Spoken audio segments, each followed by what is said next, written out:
इस समय हम लोग मौजूद हैं एक ऐसे व्यक्तित्व के पास जो कि पूर्व में इलाहाबाद यूनिवर्सिटी के ये छात्र रह चुके हैं। छात्र का नेताओं का चुनाव भी लड़ चुके हैं। हम बात कर रहे हैं जितेंद्र जी का, और आज हम बात करेंगे वो क्योंकि उनके पीछे पीछे कुछ दिनों से एक ऐसा कारवां चल रहा है जिसकी कार्यक्रम को देखा जाए तो 12 फरवरी को होना है, लेकिन एक जनसमूह इनके पीछे चल रहा। बात करेंगे उन सारी चीजों के बारे में, क्योंकि 12 फरवरी को मान्यवर काशीराम जी का और बाबा साहब अम्बेडकर जी का मूर्ति ग्राम सभा गोशलपुर में जिला गाजीपुर में लगने वाला है।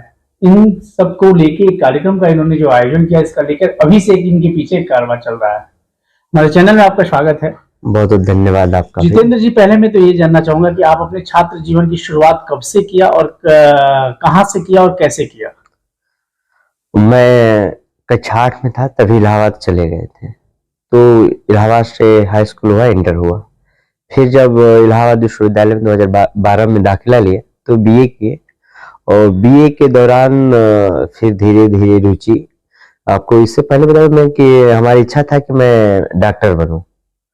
तो फिर मैं राजस्थान कोटा से नीट का तैयारी किया, और उसी समय नीट लागू हो गए। उस समय सीपीएमटी और पीएमटी होता था। तो फिर हमने कहा लगा कि हम राजनीति से दूर हो जाएंगे, और मतलब सोशल वर्क से दूर हो जाएंगे। तो फिर मैं विश्वविद्यालय में बीए किया। तो फिर हम सोचे कि हम पढ़ाई करेंगे। फिर पढ़ाई के दौरान पता चला कि मैं अगर विश्वविद्यालय से चुनाव लड़ता हूँ तो लोकसभा और विधानसभा पहुंचने में आसानी होगा। तो फिर वहां सामाजिकता राजनीतिक में परिवर्तन हुआ। तो ये मैं जानना चाहूंगा जितेंद्र जी, ये बताइए कि राजनीति में आने का आपका मुख्य उद्देश्य क्या है? राजनीति में आने का मुख्य उद्देश्य है कि जो इस समय जो गरीबी अमीरी की खाई है, जो अभी भी असमानता है, जो बेरोजगारी का आलम है, तमाम जो भी है कि एक पैमाने पे जो संविधान में कहा कि सबको समानता का अधिकार वो मिल सके।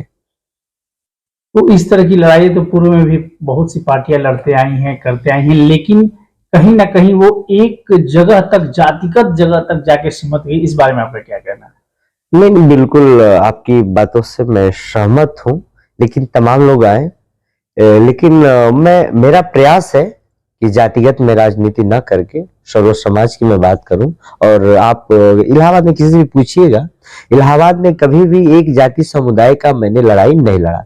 जब भी छात्र राजनीति, आप तो जानते हैं साहब कि छात्र राजनीति जो होता है, सभी छात्र छात्राओं सबको एक साथ लेके चलना, और हमारे अंदर 1% भी नहीं है कि मैं कभी जातिगत राजनीति करूं। हम सभी समुदाय से मिलता हूं, सभी के हक की लड़ाई लड़ता हूं। मतलब जिसके साथ अन्याय होगा उसकी लड़ाई लड़ेंगे, वो भले किसी भी समुदाय का हो। मेरा मेन मकसद है कि अन्याय किसी पे ना हो, अत्याचार मैं ना बात उनकी अगर इस तरीके की बातें, अगर कल को कोई भी पार्टी, एनीवे कोई भी पार्टी आती है आपके साथ कि नहीं आप मेरे खेमे में आइए, मेरे साथ आइए, उस समय आप क्या करेंगे और आपका मतलब सोच क्या है कि किसके साथ जाएंगे, या फिर स्वतः ही आप एक अपनी अलग पार्टी बनाने की मतलब रखते हैं? इस बारे में आपका क्या कहना है?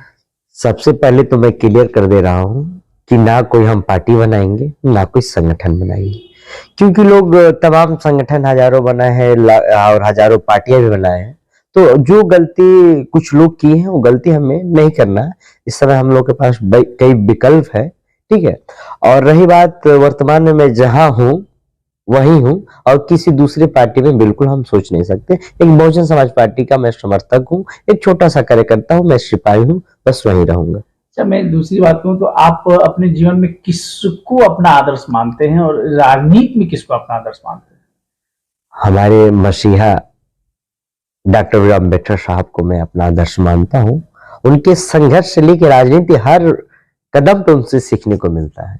अब आती है वर्तमान की परिस्थिति को देखते हुए कि 12 फरवरी को जो आपका कार्यक्रम होने जा रहा है, बाबा साहब अम्बेडकर जी की मूर्ति और माननीय काशीराम जी की मूर्ति जो आप अपने ग्राम सभा गोशलपुर में लगाने जा रहे हैं, इसके पीछे मुख्य उद्देश्य क्या है आपका? हाँ, मुख्य उद्देश्य मेरा यही है कि गाजीपुर बलिया मऊ, गाजीपुर का मैं निवासी हूँ। तो गाजीपुर जो सेंटर में है, तो जैसे कि मैं बलिया भी टच कर लेता हूँ, मऊ भी सटा हुआ। मुख्य उद्देश्य है कि जो इस समय युवा भ्रमित दिशा में है, कोई भी लालच दे रहा है तो उस पार्टी में चले जाए और तमाम संगठन में चले जा रहे हैं। और क्या उनको करने का मुख्य उद्देश्य युवाओं का क्या होता है, उससे मतलब कि बहुत युवा भटक चुके हैं।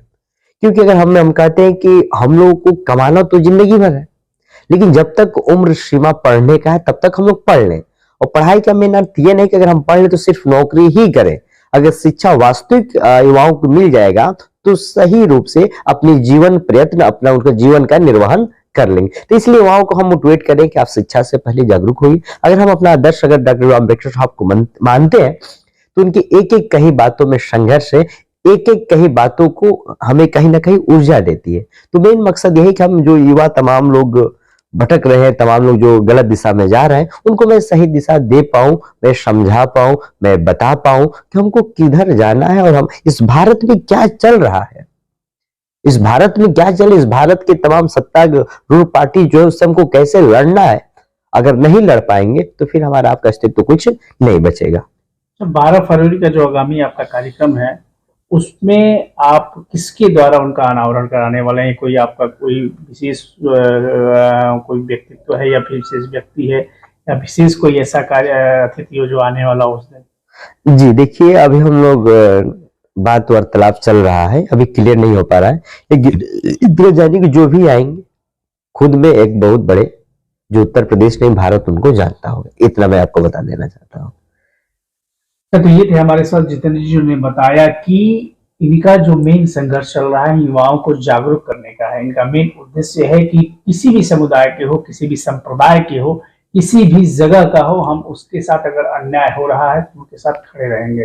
दूसरी बात, उनका मेन उद्देश्य है बलिया, मऊ, गाजीपुर को, ये तीनों जो जिला है उनको जोड़ने का जो काम करेंगी। ये जो 12 फरवरी का कार्यक्रम है इनका, ये तीनों जिलों को जोड़ने के एक सूत्र में बांधने का काम करेगा।